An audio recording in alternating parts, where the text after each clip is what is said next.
दोस्तों, आज हम आपको बताने वाले हैं मरते समय रावण ने लक्ष्मण को यह 3 ज्ञान दिए थे। रामायण के प्रमुख पात्रों में से रावण भी एक है।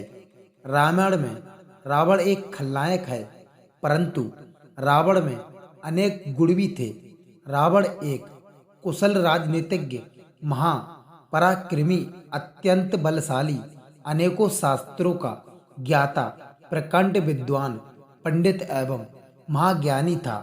जिस समय रावण अनेक आखिरी सांसें ले रहा था, उस समय श्री राम ने लक्ष्मण जी को रावण से ज्ञान लेने को कहा। यह सुनकर लक्ष्मण जी हैरान हो गए कि श्री राम उन्हें अपने सबसे बड़े शत्रु से ज्ञान लेने को कह रहे थे। तब श्री राम ने लक्ष्मण जी को समझाया कि इस संसार से नीति, राजनीति और शक्ति का महान पंडित विदा ले रहा है। तुम उसके पास जाओ और उससे जीवन की कुछ ऐसी शिक्षा ले लो जो और कोई नहीं दे सकता।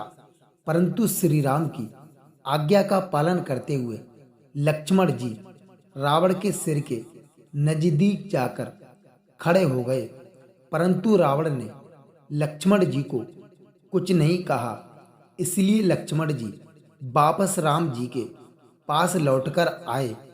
तब श्री राम ने लक्ष्मण जी से कहा कि यदि हमें किसी से ज्ञान प्राप्त करना हो तो हमें उसके सिर के पास नहीं बल्कि चरणों के पास खड़े होना चाहिए। यह सुनकर लक्ष्मण जी रावण के चरणों के पास जाकर खड़े हो गए।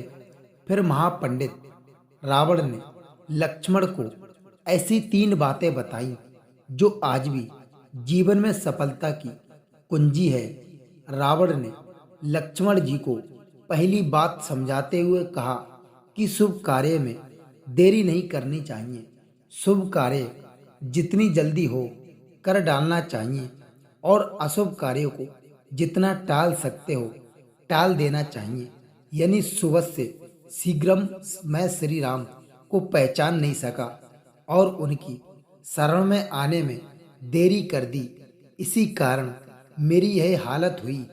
दूसरी बात, मैं रावण ने लक्ष्मण जी को कहा कि हमें कभी अपने शत्रु को छोटा नहीं समझना चाहिए। मैंने भी यही भूल की। मैंने जिन्हें साधारण बानर और भालू समझा, उन्होंने मेरी पूरी सेना को नष्ट कर दिया। मैं बानर और मनुष्य को तुच्छ समझाता था, इसलिए मैंने ब्रह्मा जी से अमर होने का वरदान मांगते हुए कहा कि मनुष्य और बानर के अतिरिक्त कोई मेरा वध ना कर सके। अपनी अंतिम बात बताते हुए रावण ने लक्ष्मण जी को कहा कि अपने जीवन का कोई राज हो तो उसे किसी को भी नहीं बताना चाहिए। यहाँ भी मैं चूक गया क्योंकि विभीषण मेरी मृत्यु का राज जानता था। यह मेरे जीवन के सबसे बड़ी गलती थी। तो दोस्तों, कैसी लगी यह कहानी अगर आपको अच्छी लगी हो तो वीडियो को लाइक करके चैनल को सब्सक्राइब जरूर कर दें। दोस्तों, मिलते हैं हम आप लोगों को अगले एक और नई चर्चा के साथ। तब तक के लिए टाटा बाय बाय।